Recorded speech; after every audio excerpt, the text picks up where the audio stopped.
Donc là, il est 9h01 ce samedi 3 avril 2021. Et en fait, je me suis installée devant mon ordinateur parce qu'en fait, j'assiste à je assiste à une webinaire ou une conférence, en tout cas en ligne, meeting, voilà, qui aborde la question du site internet. Donc, bon, en l'occurrence, là, c'est mon week-end de repos. Je travaille en milieu hospitalier du lundi au vendredi.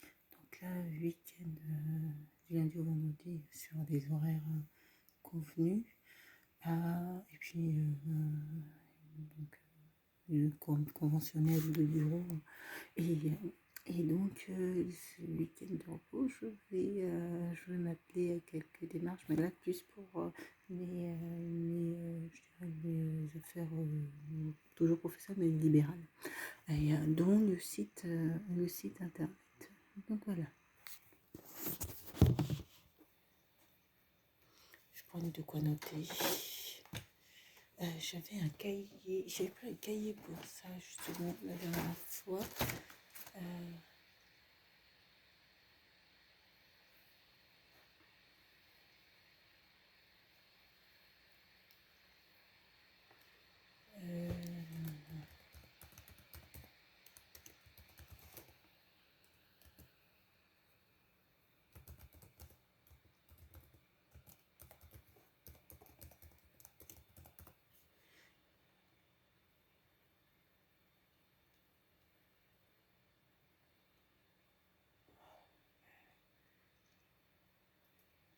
Par contre, le mot de passe de mon...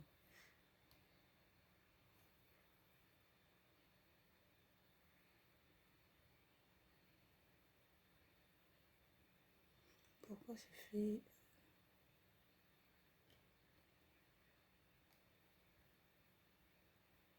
Donc,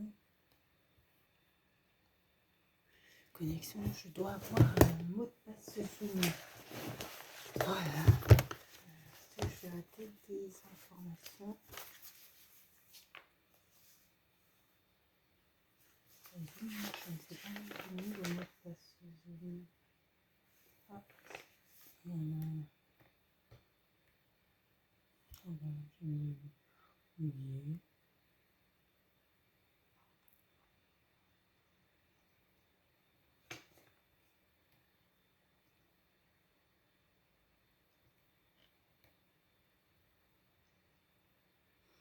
Hier, j'ai eu un appel téléphonique alors que je me trouvais au travail euh,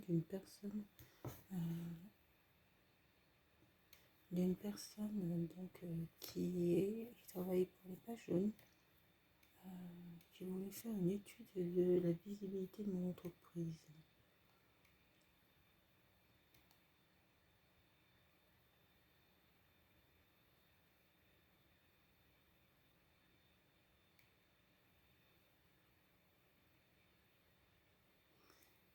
Oui, qui voulait faire une étude de la visibilité de mon entreprise.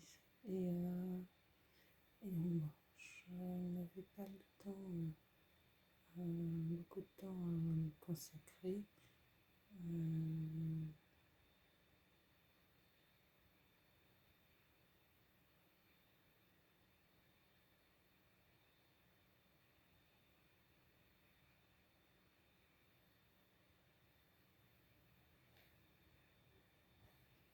Je vais le mot de passe Zoom. C'était pour changer le mot de passe.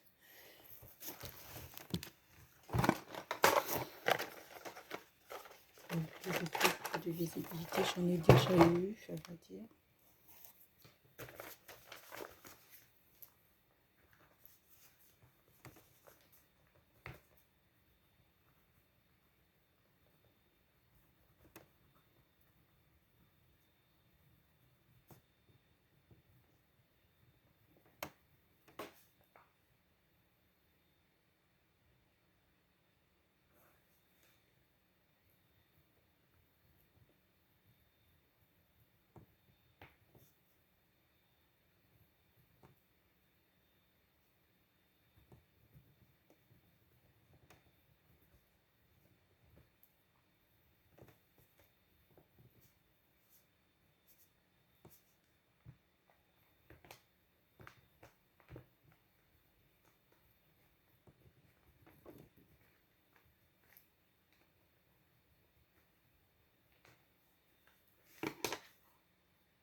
faudra que je trace ce type de contact.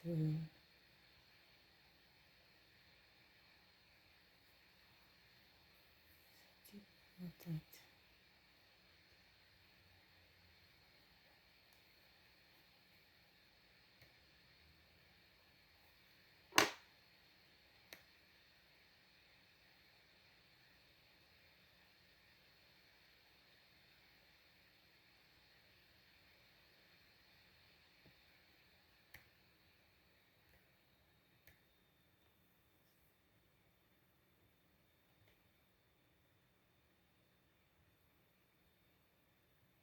De l'application, comment le faire sur Wix, et surtout ce sera très axé sur le design, donc la beauté, alors qu'aujourd'hui c'est axé plutôt sur l'efficacité, la structure et la théorie. Donc pour résumer, premier module que vous êtes en train de voir maintenant, on sera sur la structure, la théorie, qui est très très importante, ne le zappez pas. Et partie 2, donc deuxième module, pour ceux qui le regardent en direct, ce sera samedi prochain, et pour les autres, c'est tout simplement le module qui suit. Ce sera la partie design, la partie 100% pratique sur Wix, et je vous réserve une grande surprise pour cette partie-là, et je vous en dis plus à la fin de cette première formation. Troisième chose, j'aimerais vous parler de notre fonctionnement. Donc en fait, il y a des choses à savoir sur comment suivre cette formation aujourd'hui et d'ailleurs tous les jours. Donc, je vais vous parler de deux exemples. Un exemple e-commerce et un exemple site vitrine. Ce qui va vous permettre en fait de ceux qui sont en e-commerce de pouvoir adapter, ceux qui sont en vitrine aussi. Et du coup, tout ce qu'on va dire là est adaptable au e-commerce et au site vitrine. Donc vraiment, c'est qu'une question d'adaptation. Vous allez adapter ce qu'on va voir à votre site, mais tout est adaptable et j'ai vraiment travaillé en faisant en sorte que tout soit adaptable. Sinon, on va fonctionner vraiment par étapes. Donc je vais vous dire étape par étape comment on crée un site. Idéalement, ce serait bien que si vous suivez en direct, vous ne preniez pas de notes, vous essayez juste de comprendre. Et si vous suivez en replay, et ben dans ce cas-là, vous pouvez prendre des notes parce que vous pouvez mettre pause et j'arrêterai de parler le temps que vous preniez des notes. Comme vous ne pouvez pas m'arrêter de parler quand vous regardez en direct, c'est pas une bonne idée de prendre des notes à ce moment-là. Du coup, il y aura donc deux exemples que je vais voir juste après. On prend des notes en direct. Ça, je vous dis quelque chose dès maintenant. Ça ne va pas du tout être facile. Ça ne va pas être quelque chose de facile. J'ai pas vendu la formation en vous disant la formation va être facile. Par contre, ce que je peux vous promettre, c'est qu'elle va être accessible. Ça veut dire qu'en fait, je vais utiliser des termes que tout le monde comprendra. Je vais utiliser des termes simples et je vais faire en sorte que tout le monde comprenne et puisse le faire facilement. Mais là où ça ne va pas être facile, c'est qu'il va y avoir besoin de temps. Vous allez devoir mettre en place ces choses-là, vous forcer à les mettre en place. Vous allez devoir prendre du recul sur votre projet, accepter d'abandonner des choses que vous aviez fait par le passé, aller sur quelque chose de complètement différent. Ça ne va pas être facile du tout. Et il y en a parmi vous qui ne vont pas aller au bout et qui vont se décourager. Et donc, je vous le dis dès maintenant, ne vous découragez pas parce que si vous êtes là, si vous avez payé pour être là, c'est qu'il y a une raison. Et donc, cette raison, c'est que votre site actuellement ne vous apporte pas assez de clients. Du coup, même si ce n'est pas facile, prenez-le comme un passage chez le dentiste. Vous allez faire tout ce qu'il y a à faire et puis vous serez bien content de l'avoir fait par la suite. Donc, on est bien d'accord, tout ce qui va se passer dans cette formation, ça va être pour les sites de services, les sites d'e-commerce, même les sites d'artistes, tous les types de sites sur Wix vont pouvoir s'améliorer grâce à cette formation. Aujourd'hui, ce module, tout va se faire avec un calepin. Ça veut dire qu'en gros, on ne va pas travailler sur Wix. À la limite, si vous devez travailler après avoir vu cette formation sur quelque chose, ce sera tout simplement sur un calepin ou sur un document Word. Mais en tout cas, a priori, vous n'allez pas lancer Wix après cette première formation d'aujourd'hui. Très bien, on va maintenant voir ce que vous allez apprendre dans ce module.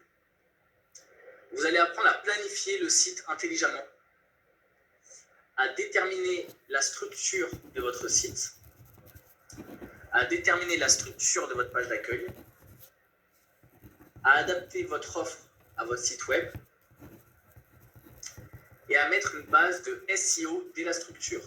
Donc, même si il y en a parmi vous qui font cette formation sur le design et qui ne font pas celle sur le référencement, sachez que j'ai prévu de vous parler rapidement de référencement parce que c'est dès maintenant qu'il faut y penser et du coup je veux pas vous mettre en handicap par rapport aux autres. Du coup je vais parler un petit peu de référencement aujourd'hui pour que vous ne fassiez pas d'erreur, en tout cas de référencement. Dernière chose, organiser le parcours utilisateur. Donc ça, c'est très très important. Pas le temps de le relire. C'est ça qui manque souvent sur les sites internet. Donc voilà, pour arriver à ma fin, donc pour arriver au fait que vous compreniez exactement ce que je vais vous apporter aujourd'hui, j'ai plusieurs outils. Donc je vais vous montrer des analyses de sites. Je vais avoir des moments qui sont très théoriques, qui vont vous faire mal à la tête. Aujourd'hui, il va falloir réfléchir. Et des moments plus cool où je vais analyser des sites. Voilà, c'est très très dur, je vous dis honnêtement, c'est très très dur de suivre cette formation d'une traite. Donc je vous félicite à tous ceux qui sont venus, il y a la moitié d'entre vous qui sont venus en direct. Je vous félicite, mais sachez que c'est tout à fait normal si ça vous prend la tête. Quand vous avez le replay en ligne, je vous conseillerais de le regarder en plusieurs fois. Allez, c'est parti.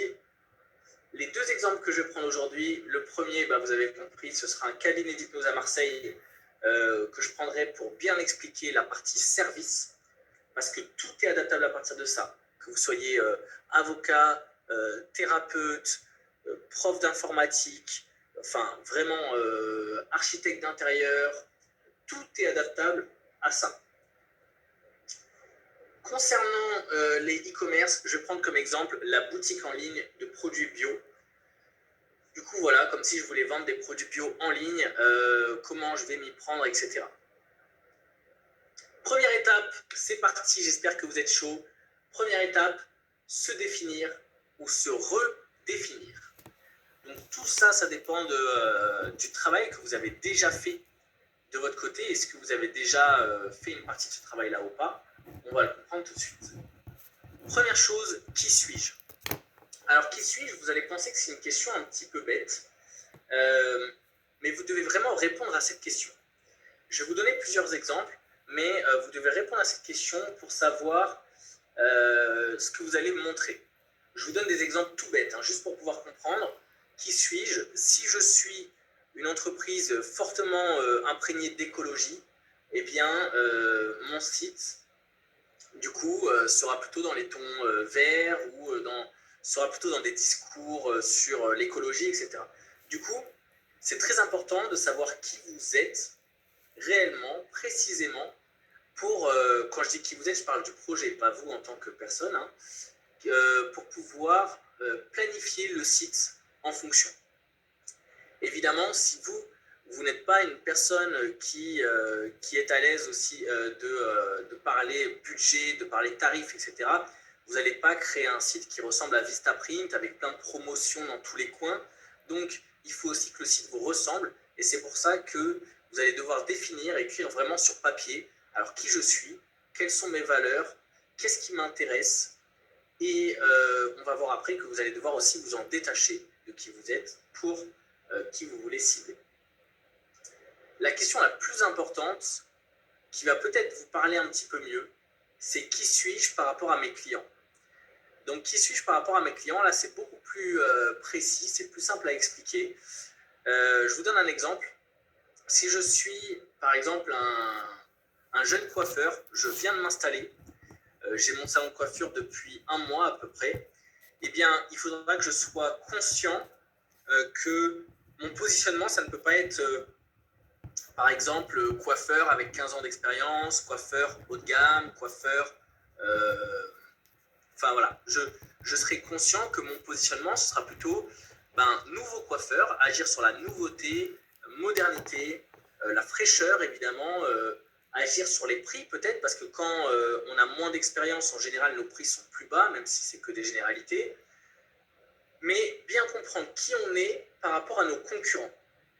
Donc par exemple, si je suis en place depuis 15 ans et que tous mes concurrents sont en place depuis 1 an, ou si je suis en place que depuis 1 an, mais que j'ai mis en place quelque chose de beaucoup plus poussé que mes concurrents, eh bien, je vais considérer que moi, je suis le haut de gamme, je suis, par exemple, pas accessible à tous, et contrairement à mes concurrents qui, eux, sont peut-être plus accessibles. Enfin, c'est très important de définir qui vous êtes par rapport à vos concurrents. Parmi vos concurrents, il y aura toujours le moins cher, le plus technique, le plus jeune, le plus expérimenté, le plus haut de gamme. Donc si par exemple vous êtes le moins cher, votre site va devoir accentuer le rapport qualité-prix. Alors que si vous êtes le plus technique, votre site doit aborder ce que les autres n'abordent pas, par leur simplicité. Mettre en avant des diplômes, des certifications, des spécialisations.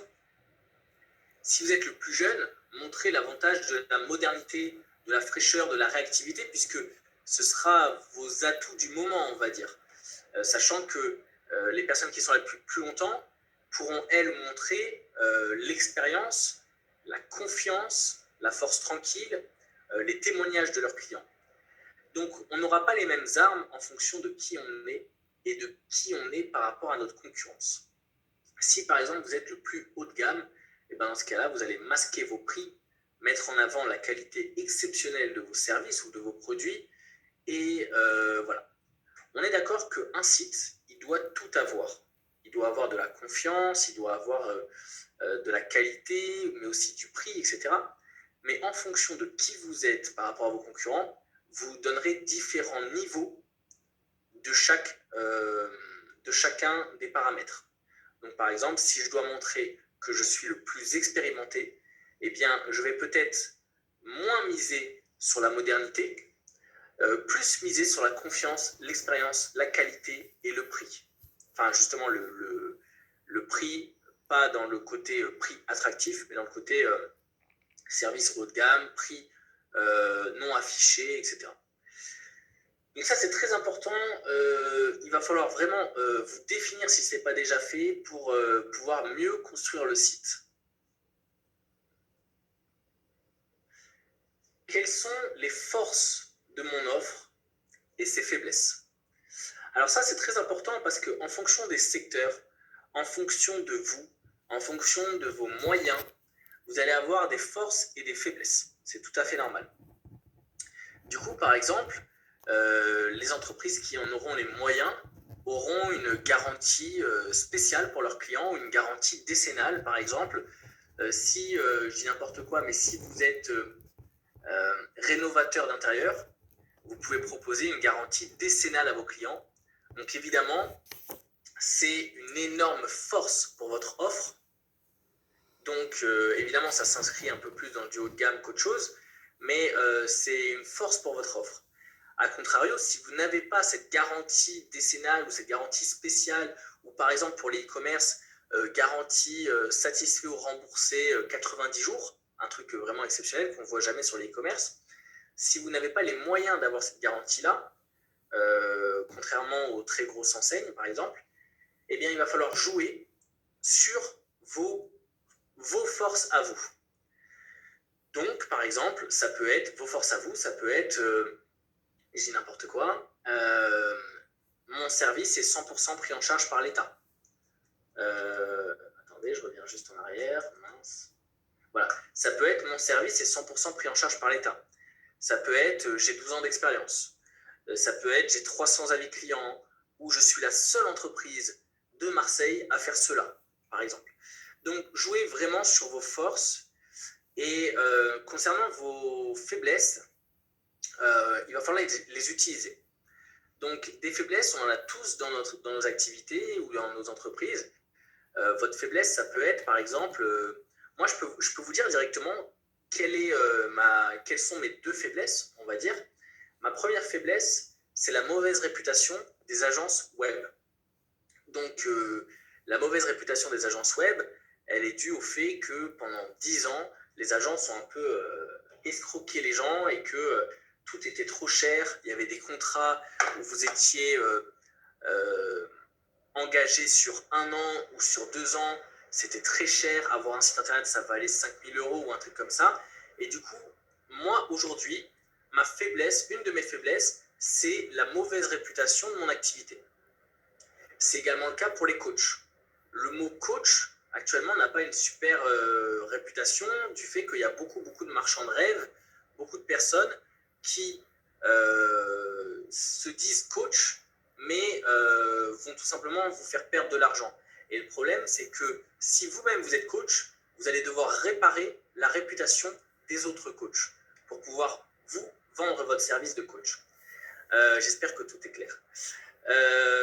Ma deuxième faiblesse, c'est que comme on a beaucoup de clients et qu'on est très rigoureux, nous on est une agence vraiment, on est rigoureux, ça veut dire que si vous faites un peu n'importe quoi, que vous ne suivez pas notre façon de faire, etc., on va vous dire, voilà, faites ce que vous avez à faire, hein, on n'est pas dans le style d'agence, le client est roi, ou en fait, même si le client fait n'importe quoi, on va aller dans son sens. Nous, au contraire, on s'intéresse vraiment à la réussite du site, et le client, il est à la même hauteur que nous, en fait, pour travailler sur son site.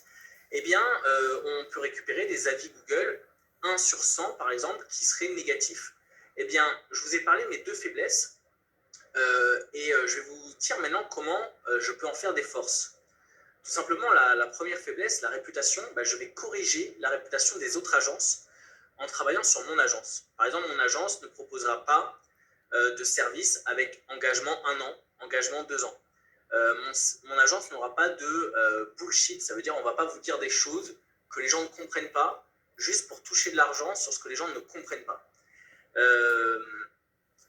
Et également, on va mettre en avant les témoignages de nos clients, mais on va aussi mettre en avant notre personnalité pour bien faire comprendre aux personnes que oui, il y a des clients qui peuvent être insatisfaits, c'est normal, comme dans toutes les entreprises, il y a peut-être un client sur 100 qui peut être insatisfait, mais ça voudra dire que vraiment, il n'a pas été dans notre sens, alors que nous, on allait dans le sens du projet. Voilà, donc ça, je vous ai parlé un petit peu de moi, maintenant vous devez réfléchir à vous, quelles sont vos forces et quelles sont vos faiblesses. Donc, vous allez noter sur un papier vos forces, vos faiblesses, et vous allez ensuite voir comment les utiliser. Alors, les forces, on a juste à les mettre en avant, et les faiblesses, il faut les transformer pour ensuite les mettre en avant et les utiliser. Mais vous avez quand même deux options qui s'offrent à vous. Vous avez la première option qui est l'option un petit peu la stratégie Apple ou la stratégie gouvernementale, on va dire. Ignorer les faiblesses et ne parler que des forces. Alors on se demande souvent pourquoi un homme politique qui fait une erreur, pourquoi il n'assume pas son erreur. Je pense, c'est que mon avis, mais je pense que si un homme politique assume son erreur, il va y avoir une grande partie des Français qui vont du coup se rappeler de l'erreur. Alors que tant qu'ils ne l'assument pas, une grande majorité des Français ne se rappelleront pas de cette erreur. Et c'est mon avis, je pense que c'est pour cette raison-là que les hommes politiques ignorent les choses qui se disent sur eux et ignorent leurs faiblesses et ne parlent pas de leurs faiblesses parce qu'ils savent que ça va être utilisé contre eux plus tard. Donc votre première stratégie, ça pourrait être d'ignorer les faiblesses et de ne parler que de vos forces. Voilà, moi c'est une stratégie que j'utilise pas parce que j'ai trouvé mon équilibre à parler en toute honnêteté de nos faiblesses et de nos forces. J'ai trouvé mon équilibre à dire les choses 100% transparentes. Par contre, je dois être honnête avec vous, ça ne marche pas sur tout le monde. Et du coup, il y a des personnes qui ne veulent pas être clients chez nous parce que tout est ouvert. Vous savez exactement nos forces, nos faiblesses, combien ça coûte, etc. C'est tellement trop ouvert que parfois, ça leur fait peur. Et ils préfèrent avoir une agence un petit peu plus polie. Donc ça, c'est la première stratégie, mais moi, je vous conseille plutôt la deuxième, si vous y arrivez. Donc, mettre en avant les faiblesses en les transformant en force. Et je pense que cette deuxième façon de faire est beaucoup plus d'actualité et qu'en 2021, 2022 jusqu'à 2050, je pense que c'est l'honnêteté et le concret qui vont vraiment faire la différence chez les gens. Par exemple, vous pouvez leur dire oui, ça va être payant, parce que c'est normal, il faut bien que je vive, mais par contre, ce sera hyper efficace pour vous. Plutôt que de leur dire ouais, ça va être payant, oui et non, mais voilà. les gens n'aiment plus le blabla. Du coup, moi, je vous conseille vraiment la stratégie numéro 2 et d'être hyper honnête sur votre site. Je pense que vous y gagnerez sur le long terme, sachant que avec l'arrivée du web, etc., les gens ont vraiment besoin d'honnêteté et les gens ont vraiment besoin de ça. Deuxième étape, vous allez devoir redéfinir ou définir votre cible. Maintenant que vous savez qui vous êtes, quelles sont vos forces, vos faiblesses, etc., eh bien, vous allez devoir définir votre cible. Alors, juste une petite chose, excusez-moi, je vais juste revenir là-dessus. Sur, par exemple, j'ai envie de vous donner un exemple très concret sur mettre en avant les faiblesses en les transformant en force, parce que peut-être qu'il vous manque juste un exemple pour bien comprendre. Vous pouvez avoir des faiblesses comme il y a certaines personnes qui n'ont pas le droit de guérir, il y a des thérapeutes qui n'ont pas le droit de guérir officiellement telle chose ou telle chose, ou il y a des personnes qui sont les plus chères parmi leurs concurrents. Ou je vais vous donner un exemple très concret. Si vous êtes un conseiller bancaire privé, donc vous n'avez pas du tout les mêmes outils qu'un banquier, vous n'avez pas la main sur les mêmes choses qu'un banquier officiel, mais au moins vous êtes neutre. Alors qu'un banquier n'est pas neutre, il travaille pour quelqu'un, peut-être contre vous, ça dépend de votre point de vue, mais justement, en tant que conseiller bancaire, vous pouvez dire, voilà, j'ai pas les mêmes outils qu'un banquier, mais du coup, moi je suis neutre, et donc moi je vais vraiment travailler pour vous. Alors qu'un banquier travaille pas forcément pour vous, il a un patron, et il travaille surtout pour ce patron. Donc en fait, c'est un exemple, je vais vous en donner un en e-commerce aussi. Si vous êtes artisan sur tel produit, vous ne pourrez jamais avoir les mêmes prix qu'Amazon, puisque Amazon sera forcément moins cher que vous, puisque vous êtes un artisan. Et Amazon, c'est un géant.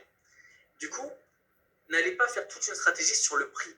Ne mettez pas en avant vos prix, etc., puisque si vraiment vous étiez prix contre prix, on irait acheter ailleurs.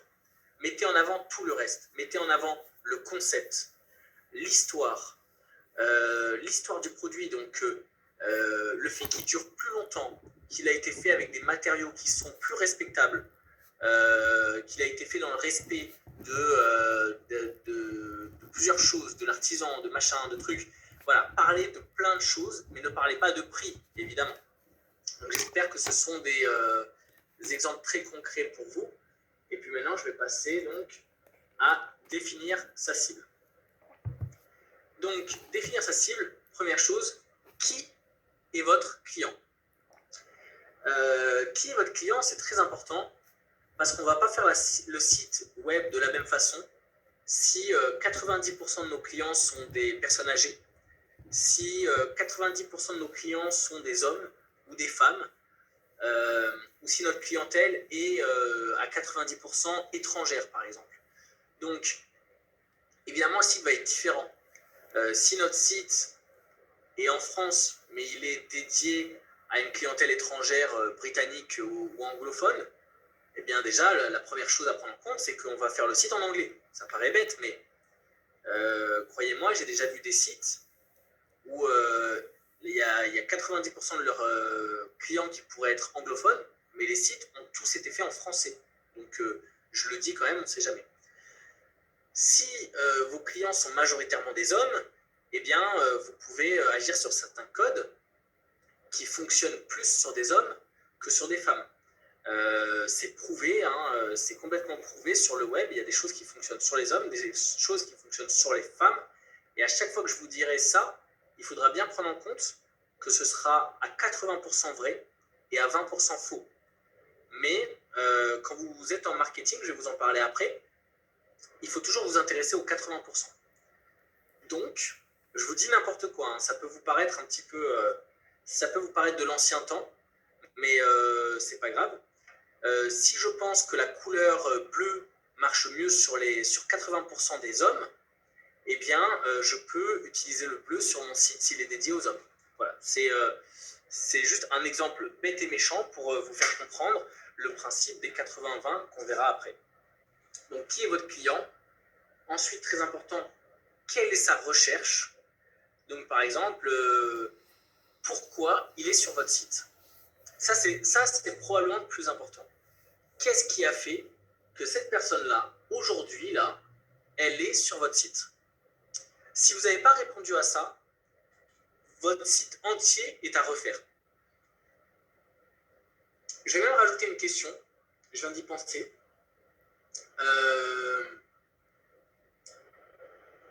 À quoi ressemble son instant de recherche? Par exemple, je suis un plombier. Mon client, il y a une chance sur deux, quand il va sur mon site, qu'il soit en galère, qu'il ait les pieds dans l'eau, qu'il soit face à une fuite, qu'il soit dans l'urgence. Alors que si je suis, par exemple, je sais pas, je fabrique des fenêtres, eh bien, c'est rare de tomber sur quelqu'un qui avait oublié d'avoir des fenêtres chez lui et qui veut des fenêtres aujourd'hui. Très important, faut venir me mettre des fenêtres aujourd'hui, sinon je vais mourir cette nuit. Donc, très important, savoir d'où vient votre client. Est-ce qu'il vient d'une recherche urgente? Est-ce qu'il vient d'une recherche tranquille, posée? Et on ne fera pas le site de la même façon. Et surtout, on ne fera pas le site mobile de la même façon. Donc, un exemple très concret, si je suis dans l'urgence, si je peux être dans l'urgence, comme un plombier par exemple, eh bien, je vais mettre en avant un numéro de téléphone. Alors que si par exemple je suis un coach de vie et que, a priori, je ne suis pas dans l'urgence, la personne n'a pas besoin de me parler aujourd'hui, eh bien, je vais plutôt mettre en avant la réservation d'un rendez-vous ou quelque chose de plus tranquille qu'un numéro de téléphone direct. Ok, donc quelle est sa recherche? Très important, savoir pourquoi il vient sur le site. Troisième, quels sont ses obstacles? Alors ça, c'est très important. Quelles sont les raisons pour lesquelles il ne fera pas affaire avec